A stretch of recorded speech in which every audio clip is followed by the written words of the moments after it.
Wrapping up the Cal Poly game, just very, very challenging style that they present. I think our guys maybe lost a little bit of interest in the fourth quarter and getting cut, and was kind of disappointed with the way we finished the ball game. Really, on both sides, I didn't feel like we had the killer instinct that you like to see to finish things out a little bit on offense and defensively. Like I said, I think the objective is not to give explosive plays. You got to make. They're going to get their yards. You got to make them earn it. When we gave up the chunk yards, that's kind of one of the things that led to their 21 points in the fourth quarter. But really impressed with the job that our offensive line did throughout the course of the game. And I would include a guy who's not an offensive lineman in that, Travis Johnson.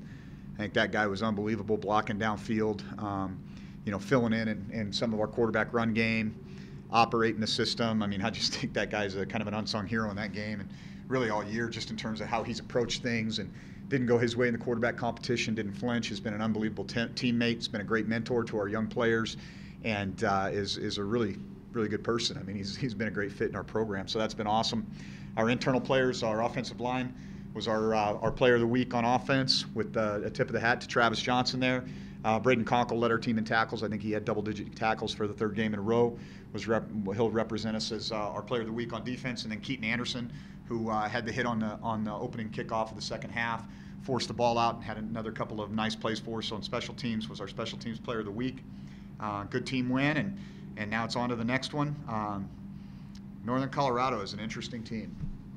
I mean, they are. I've watched every single game, every single snap of every single game, and it's the same recipe. Nothing really changes. I mean, they're a very, very competitive team in just about the first half of every game they're in. Turnovers have been a little bit of an issue for them on offense, and that's got them behind in some situations, forced them to probably throw the ball a little bit more than they'd like. I think they're statistically they're at the bottom of the league in terms of their rush offense, but I think a lot of that has to do with the fact that they're trying to throw the ball to get back in some games at times. The one thing that stands out to me is they play hard on defense. They play really hard.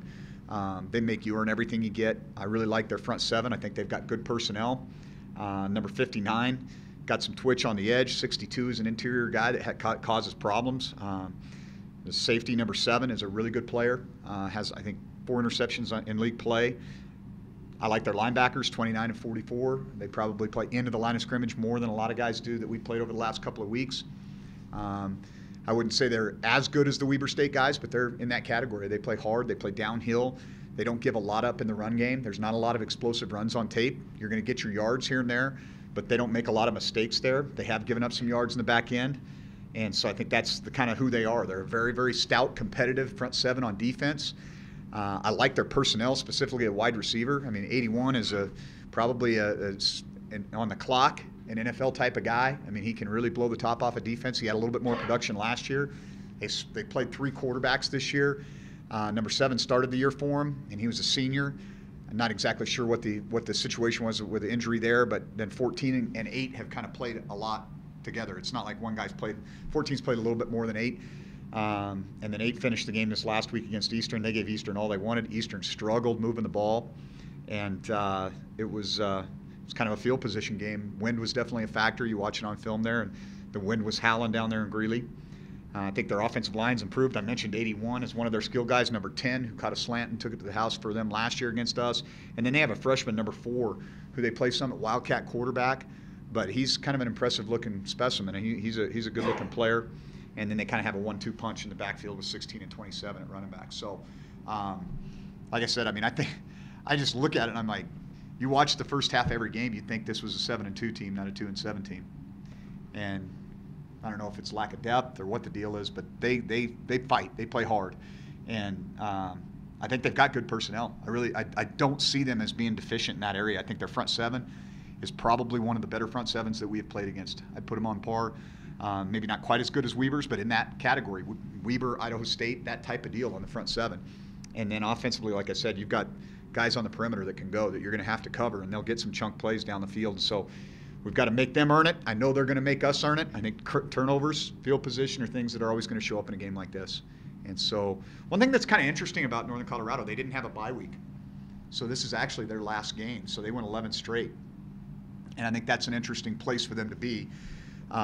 meaning that they had their senior game last week and against Eastern Washington, and this is, going into this they're going to have a lot on the table. I mean, they faked a couple of punts backed up against Eastern, which are probably not things you would normally do. And so I think it's kind of that wounded animal syndrome. You better be ready for just about anything when they come in here on Saturday. You talked about the challenges of preparing for a triple option team late in the season, coming out of that and then having to readjust to a more traditional style. What's the challenge? Yeah, you just got to throw that one out. I mean, you don't even watch it. You probably throw that game plan out too for next year. So I think that's what we got out of that. And I mean, we know that's what you get when you play. We did it last year against Kennesaw, and then same spot this year against Cal Poly. I know Grant Collins is glad that he doesn't have to play another triple option team in his career. I mean, it's brutal. You watch those guys, and it's hard to see some of those things. They've changed some of the rules to make it a little bit cleaner, but that doesn't mean those things don't happen, and they're hard to see sometimes in the middle of piles, and guys are getting cut, and it's a tough style to play against. And you better, we challenged our guys coming off the sideline in a couple of series, and they responded, but I don't think we had the right mindset down in and down out that you have to go play at a high level against that style. I mean, you know what's coming, and you got to be good with it. And that doesn't mean going backwards, that means going forwards. And so there was times where we were, making some business decisions, and I'm hoping that we can have our edge back on defense. Is it part of that being up 42-14 in one quarter? There's no question. I mean, we're not a mature enough team to go stomp on somebody. And that was probably my biggest frustration, because there's so many young men that just work their tails off in our program, and you want to give them an opportunity to get extended playing time, and you're up 3 scores with 12 minutes to go in the fourth quarter. You're thinking, okay, let's let some guys go. Let's shuffle the old line a little bit, get some young receivers in, let some linebackers and D linemen play. We put our backup secondary in on that one drive, and they completed 2 chunk plays down the field on us in the pass game, and so then it's just frustrating the way that thing ended, and as well as we played, and to have that 3-score lead with about 11 minutes to play, and really feel like the game's in hand, and we'd achieved what we wanted to achieve, and tip your hat to Cal Poly because they competed till the end. What are your thoughts on Isaiah being named Big Sky Offensive Player of the Week? Yeah, I think he's deserving. I say this all the time. This is such a hard league to get a Player of the Week award in, because you've got 13 teams in this league, and everybody has good players. And so I mean, statistically, it's almost like getting the SEC Player of the Week. That's hard to do. You got to be pretty good. And so I think I'll tell you the thing that's awesome about Isaiah. He'll be the first one to say, I didn't have to do much. My O-line did most of it. And he's an awesome kid. I mean, I think he's so patient. I mean, some of the runs he made, I know he wasn't touched on a couple of those, but it wasn't because he didn't set some things up. Showed some patience in the holes and then burst out of it. And I know he hasn't been 100% healthy really since about week 2. And has been limited in practice most of the weeks. And for him to be able to go out and produce that way, I think says a lot about who he is. And he's got a really bright future here. How has Travis Johnson improved at receiver as the season's gone on?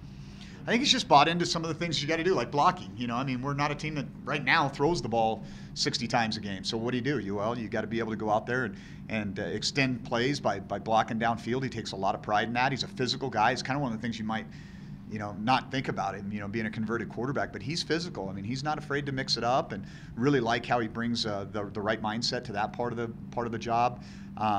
He's still kind of learning the nuances of route running, competing for the ball. Some of his ball skills, a lot of times, young guys and inexperienced receivers will wait for balls to come to them. Sometimes you got to go up and get it.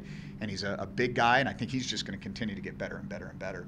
And he's been critical for us because we've needed to protect Troy a little bit.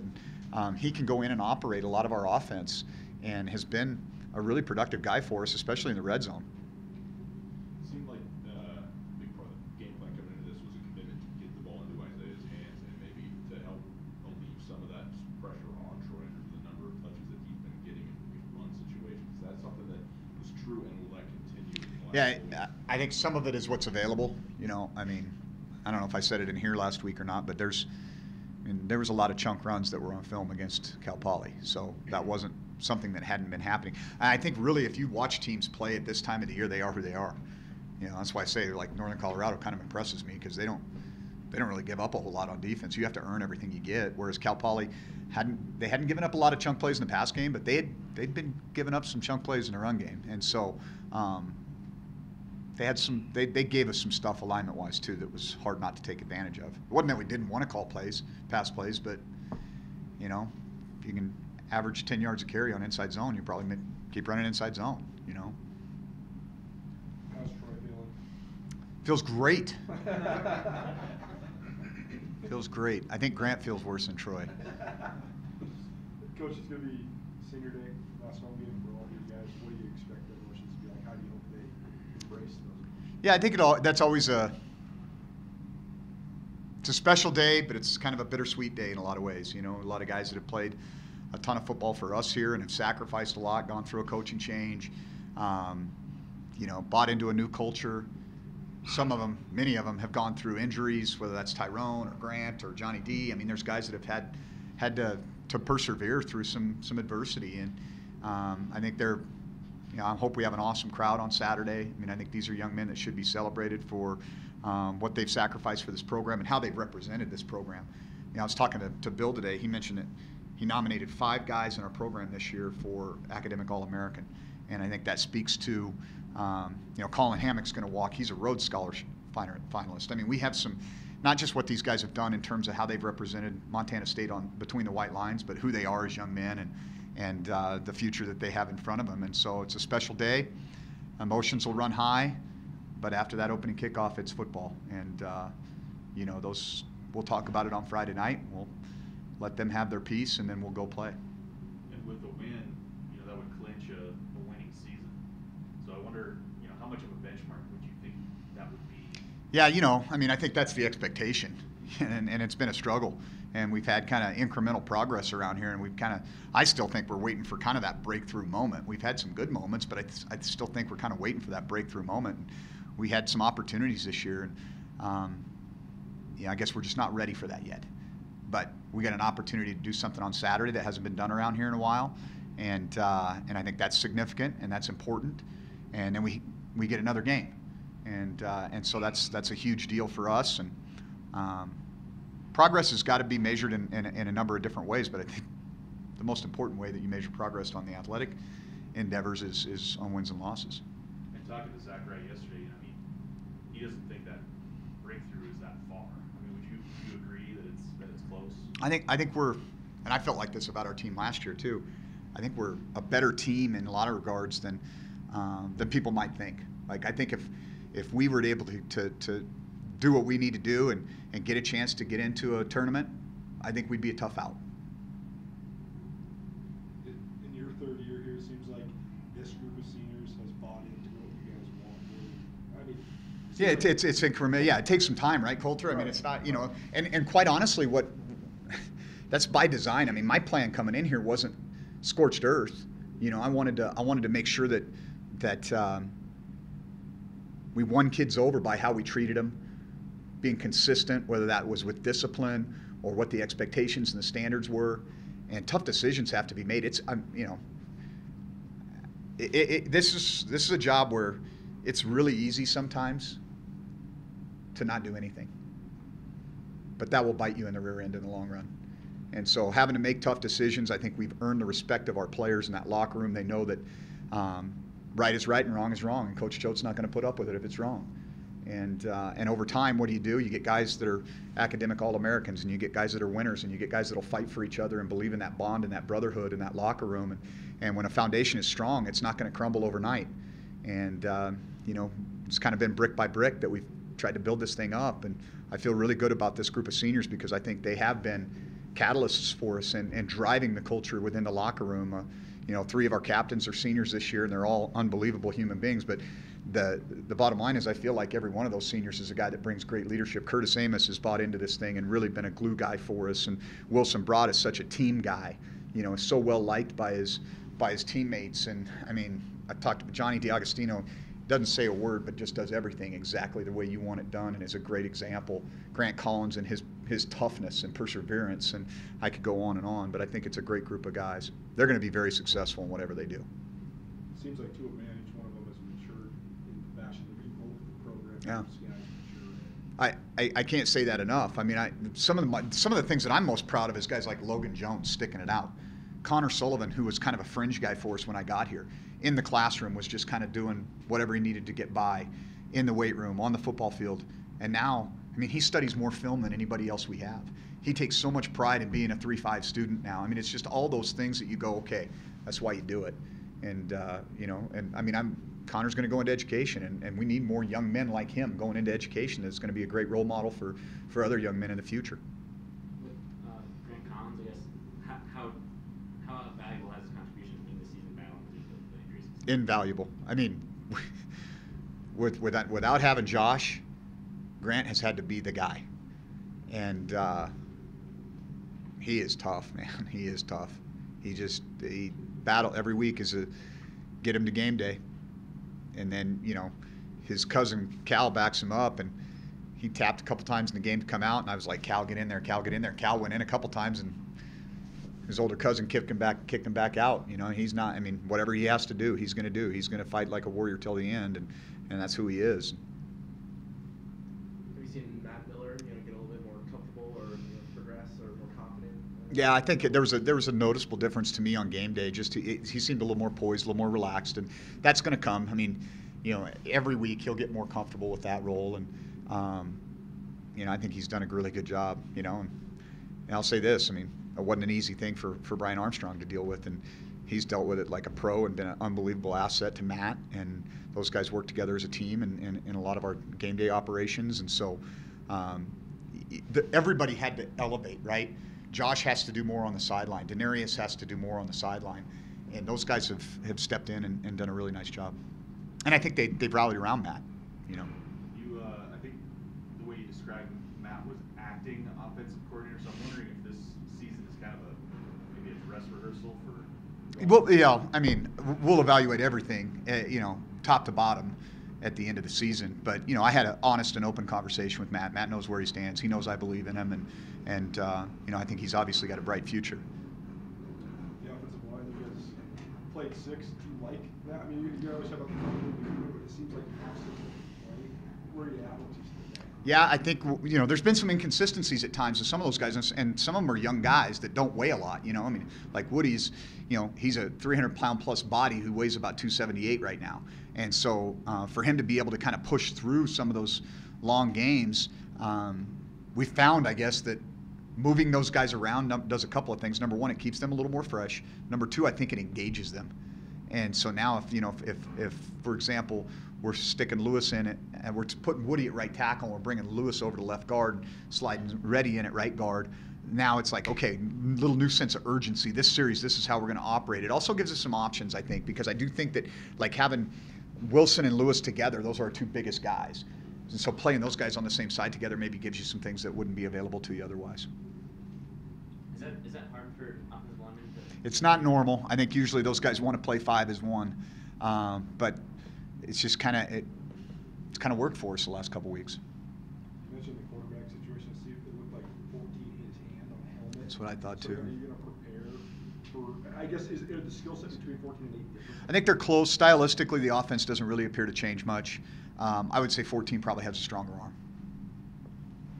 No, 7 takeaways in the last 3 for your team, so that's a positive trend now as you kind of hit the stretch, isn't it? Yeah, I think that was something that was eluding us early in the year, and I think I might have mentioned that. Sometimes you get a couple, and then you get a couple more, then you a couple more, and so it's got to continue. I mean, turnover margin's the number one statistic in terms of predicting victory. So if you win the turnover margin, you got a good chance to win.